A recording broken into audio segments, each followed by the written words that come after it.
Escritor y periodista peruano, apoyó las luchas obreras y se pronunció en contra de la explotación indígena.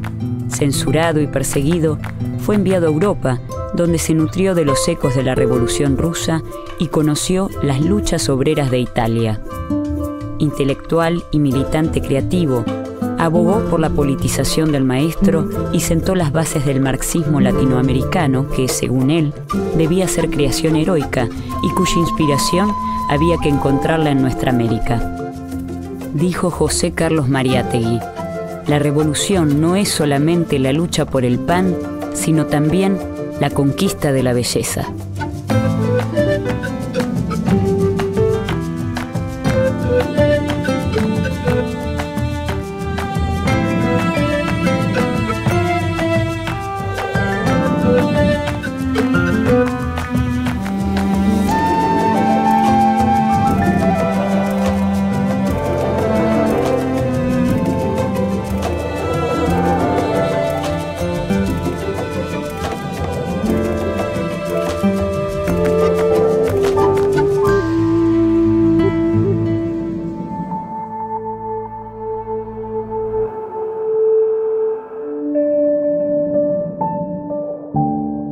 José Carlos Mariátegui nace en 1894 en Moquegua, al sur de Perú.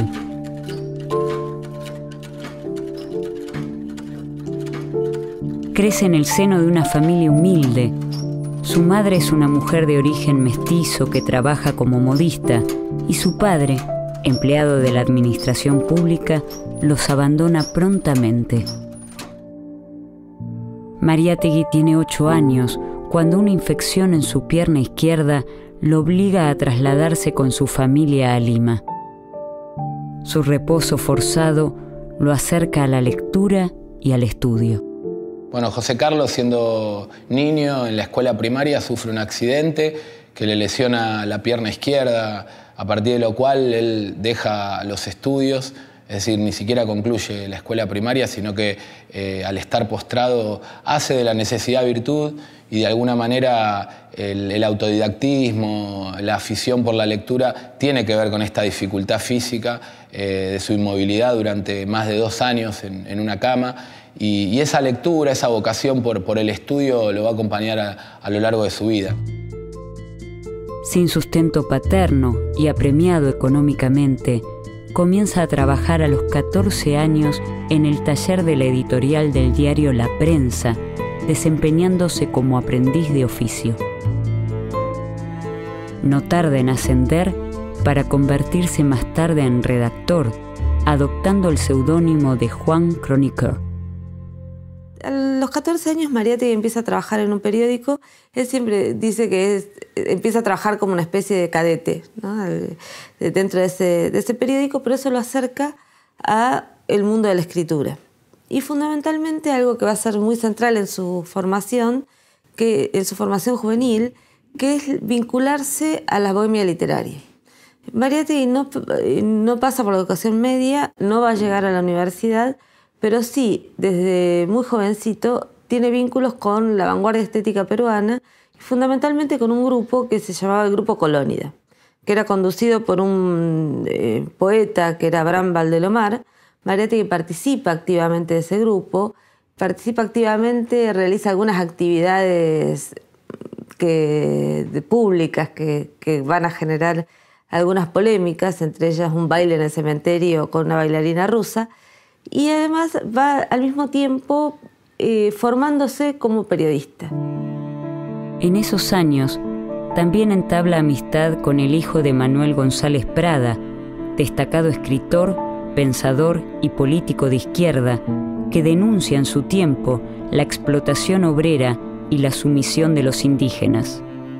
Este es un segundo momento que creo que es fundante, que es un parteaguas en Mariátegui, en la medida en que su verdadera escuela va a ser el periodismo. Es decir, el periodismo como proceso de conocimiento, de auscultar la propia realidad peruana, que era una realidad compleja, dinámica, en ebullición, donde la calle también va a ser una escuela a cielo abierto. Allí va a registrar numerosos acontecimientos y va a ir aprendiendo este fenómeno tan inédito que es la irrupción de las multitudes, de multitudes urbanas, de estudiantes activando por sus derechos, al calor poco a poco de lo que va a ser la reforma universitaria, que si bien irrumpe en Córdoba en 1918, inmediatamente se va a irradiar al resto de América Latina, va a tener como un epicentro a Perú y más específicamente a Lima, pero también la irrupción del movimiento obrero. Los primeros artículos escritos por Mariátegui coinciden con las primeras huelgas nacionales del movimiento obrero en Perú. Y además se le suma un elemento que es determinante en las reflexiones políticas e incluso en el replanteo del socialismo en el propio Mariátegui, que son los levantamientos indígenas que se empiezan a vivir a partir de 1915 y que van a ser diversos a lo largo y ancho de Perú, que van a sorprender, van a de alguna manera obligar a Mariátegui poco a poco a replantear un socialismo autóctono que pueda tener en cuenta las raíces profundas, campesinas e indígenas de esa nación trunca que es Perú.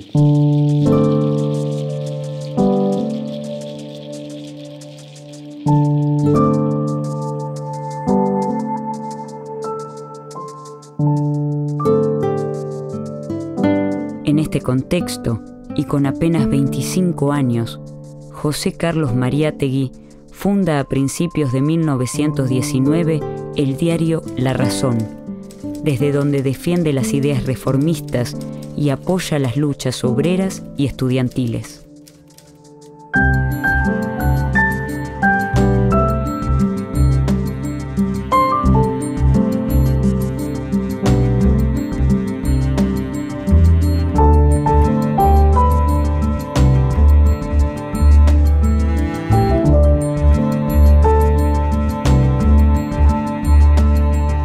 A mediados de 1919, a causa de posiciones políticas de izquierda favorables a la Revolución Soviética, es expulsado por el gobierno dictatorial de Leguía.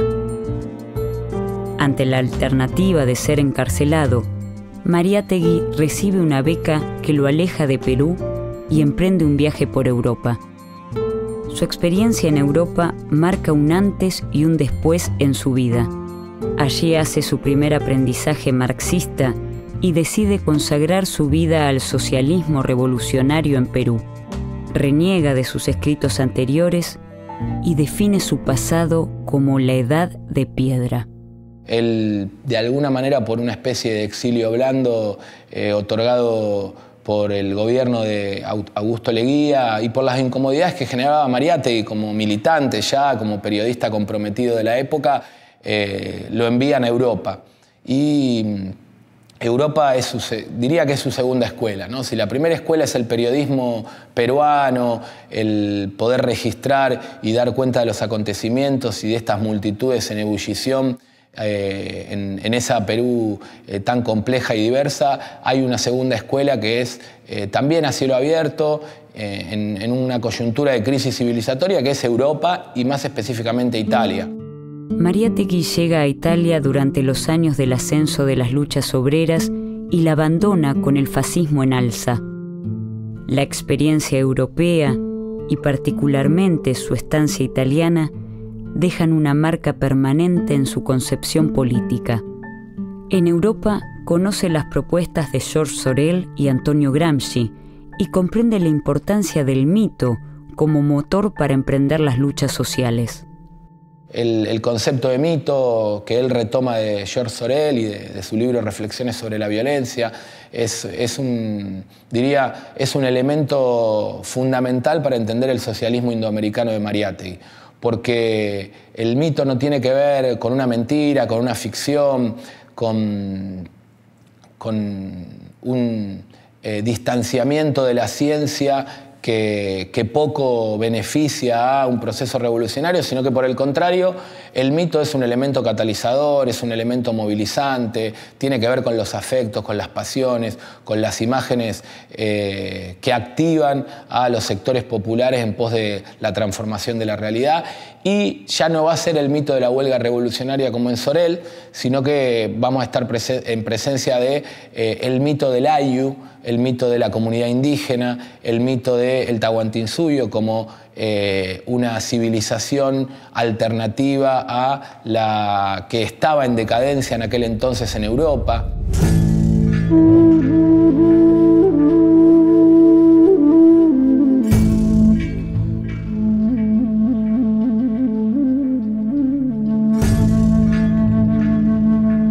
En América Latina, esta perspectiva del mito se anuda a un tema capital, la cuestión del indigenismo. De allí Mariátegui extrae el mito incaico. No es la civilización, no es el alfabeto del blanco lo que levanta el alma del indio. Es el mito, es la idea de la revolución socialista. En ese mismo viaje, conoce además a quien será la compañera del resto de su vida, Ana Chiappe. Juntos tienen 4 hijos. Residí más de 2 años en Italia, donde desposé una mujer y algunas ideas.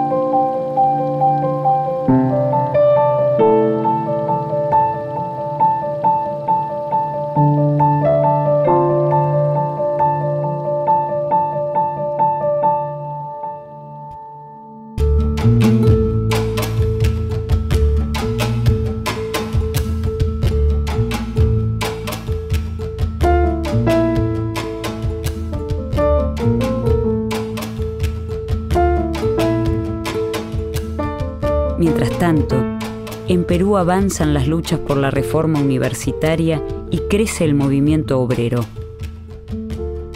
Perú continúa bajo el gobierno dictatorial de Augusto Leguía, quien lleva adelante un régimen represivo y políticas de entreguismo económico a Estados Unidos. Corre el año 1923 y Mariátegui regresa a Perú y se propone no solo difundir la doctrina marxista, sino revisarla a la luz de su propio país. Entre otras actividades, funda agremiaciones estudiantiles, campesinas y obreras y se desempeña como conferencista en la Universidad Popular González Prada. Esto le vale diversas formas de represión, censura y persecución política. Sin embargo, el compromiso de Mariátegui no se limita a las reivindicaciones obreras. También se muestra interesado por posiciones cercanas al feminismo y a la lucha por la igualdad sexual, y comienza a indagar las relaciones entre opresión femenina, sexualidad y poder. El tipo de mujer que produzca una civilización nueva tiene que ser sustancialmente distinto del que ha formado la civilización que ahora declina. Él es uno de los primeros marxistas que plantea que el educador, macho, varón, debe ser educado, ¿no? Un poco retomando las tesis sobre Feuerbach. ¿Por qué? Porque debe ser despatriarcalizado, porque considera que las mujeres solo deben educarse en la tarea hogareña, en su rol de madre, de reproductora. Y Mariátegui se nutre y aprende de las corrientes feministas de la época, a las cuales considera profundamente revolucionarias, y plantea, yo diría, una pedagogía feminista, una pedagogía de la despatriarcalización de las prácticas educativas, otorgando un rol protagónico a la mujer en los procesos no solo educativos, sino culturales, políticos y socioeconómicos, ¿no? Su salud, siempre frágil, sufre un nuevo revés cuando en 1924 le amputan su pierna derecha por la aparición de un tumor, por lo que solo puede desplazarse en silla de ruedas. A finales del siglo XIX y comienzos del XX se producen en Perú importantes levantamientos indígenas que son reprimidos por las fuerzas gubernamentales, por lo que el indigenismo peruano opta por una visión más radical que reniega de la herencia española, se articula con posiciones de la izquierda revolucionaria y se propone como una forma de superar modelos políticos y culturales previos, tales como la colonia, y la república burguesa. Inspirado en la doctrina marxista, pero lejos de una teoría totalizadora y una mirada mecanicista de la sociedad, Mariátegui busca construir un socialismo indoamericano. Esto lo lleva a revalorizar la tradición comunitaria indígena como base de construcción de un nuevo tipo de socialismo.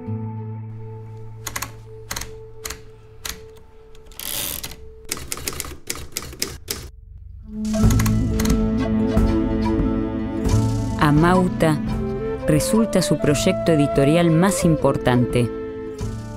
Desde sus páginas, Mariátegui presenta las claves políticas e ideológicas sobre las cuales fundar un proyecto socialista indoamericano. La revista Amauta es quizás la revista más importante que se editó en toda la región, comparándola con todas las revistas de vanguardia que se editan en los 20 en América Latina, y porque tiene la singularidad totalmente propia de articular vanguardia estética, teoría y apuesta política marxista e indigenismo. Junta esas cuatro cosas. Si uno ve el primer número de Amauta, en el primer número, por ejemplo, año 26, publican la primera traducción de Freud al castellano, Introducción al psicoanálisis.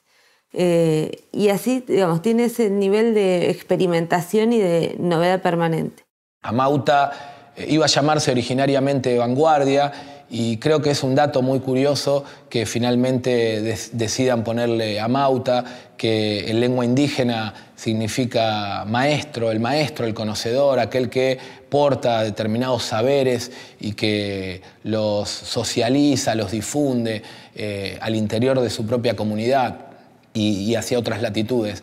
Esta idea del Amauta, del maestro indígena, no solo en términos personales, sino colectivos, ¿no? Una revista que oficie como nexo articulador de estas diferentes experiencias de lucha, de estas tradiciones culturales, artísticas, pero también de las distintas vanguardias políticas, tanto en Perú como en el resto de nuestra América e incluso en otras latitudes mundiales, como es el caso de Europa, mixturarlas, ponerlas a dialogar en pie de igualdad. Dicha empresa no puede desvincularse de una profunda comprensión de las particularidades de la realidad latinoamericana sobre las cuales construir un socialismo autóctono. Y fue parte de un editorialismo programático, de un proyecto político-cultural que involucraba, en el caso de Mariátegui, también a un proyecto editorial, la editorial Minerva, que conducía, que dinamizaba el propio José Carlos, de la publicación de la revista y del periódico, mejor dicho, Labor, un periódico que tenía por propósito también generar instancias de formación, de difusión de ideas, de polémica fraterna para la constitución de un movimiento obrero organizado que todavía estaba en ciernes en aquel entonces en Perú. Mariátegui deja atrás la idealización romántica del indio del pasado incaico, que solamente consideraba al indígena como un ser autóctono al cual debía respetársele su forma de vida, para proponer el problema del indio en el presente que le toca vivir, como una problemática social y económica. Se plantea la necesidad de construir la nación desde una visión inclusiva del indígena, y para esto es necesario pensar otro vínculo pedagógico que le dé lugar al indio como sujeto político. Aquello que Mariátegui planteaba de que no era posible erradicar el analfabetismo, pensar en la democratización de la educación de los indígenas si en paralelo no se discute el problema de la tierra. Discutir el problema pedagógico-político de los pueblos indígenas es discutir el acceso a la tierra y el reconocimiento de sus derechos como pueblos, incluso preexistentes a los estados-nación.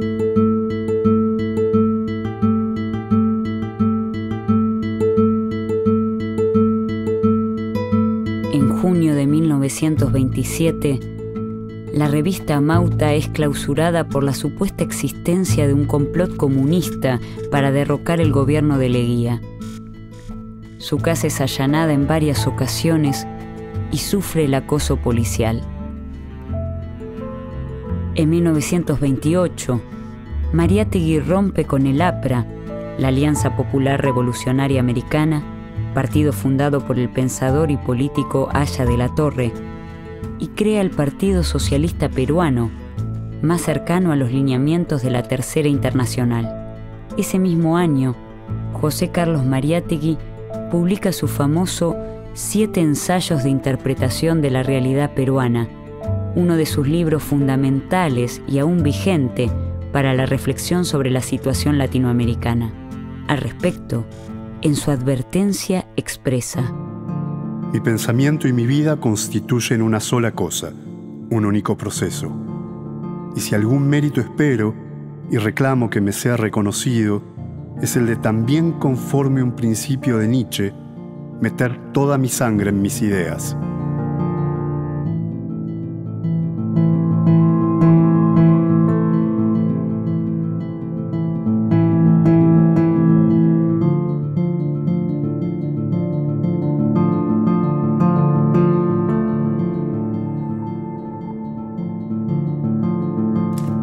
El problema del analfabetismo del indio resulta ser, en fin, un problema mucho mayor que desborda del restringido marco de un plan meramente pedagógico. Cada día se comprende más que alfabetizar no es educar. La escuela elemental no redime moral y socialmente al indio. El primer paso real hacia su redención tiene que ser el de abolir su servidumbre.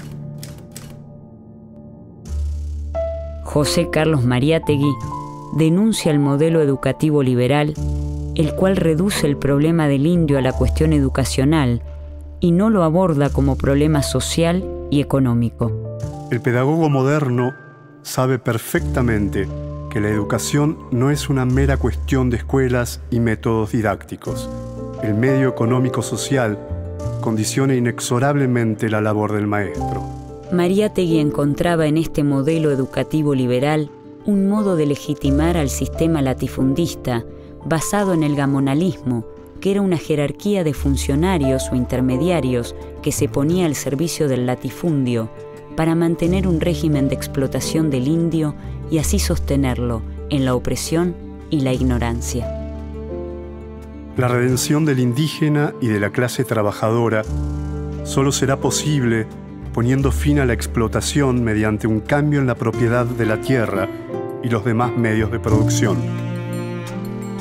De allí, entonces, que se vuelva preciso denunciar el trato dispensado a los indígenas en lo que Mariátegui entiende como una línea de continuidad entre el virreinato y la república.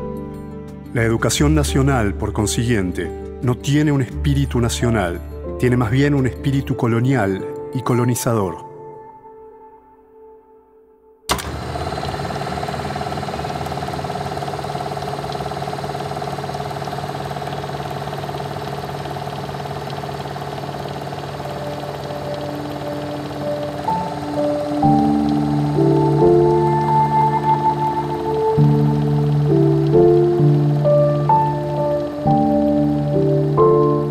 Mariátegui tiene previsto viajar a Argentina por motivos políticos y médicos. Su salud empeora y guarda la esperanza de recibir en Buenos Aires un mejor tratamiento, pero muere antes de partir, el 17 de abril de 1930, en la ciudad de Lima.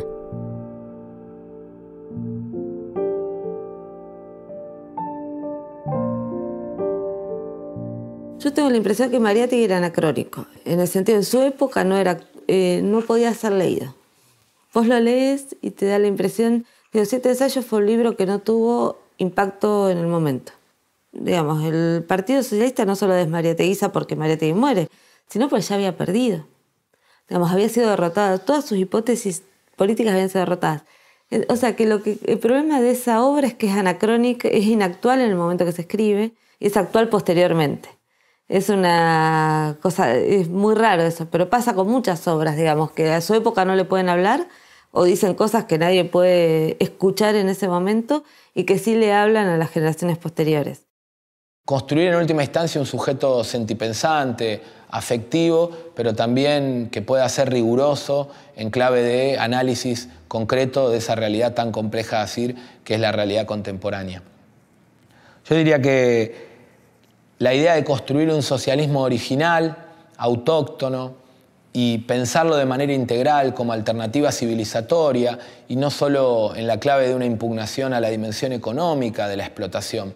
Hoy más que nunca, ese planteo de Mariátegui de pensar que la crisis que se vive a nivel global, que sufre la sociedad toda, es una crisis de valores, es una crisis política, es una crisis socioeconómica, es una crisis cultural y por lo tanto la respuesta en clave de un proyecto alternativo también tiene que ser integral. Tiene que involucrar a todas las dimensiones de la vida cotidiana y en ese plano Mariátegui tiene mucho para decirnos.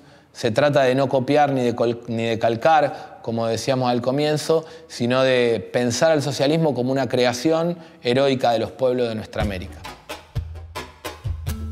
José Carlos Mariátegui, periodista, intelectual y militante, defensor de los obreros y campesinos oprimidos, nos deja el deber de reflexionar sobre nuestra realidad latinoamericana para repensarnos desde nuestras riquezas y para conquistar la belleza.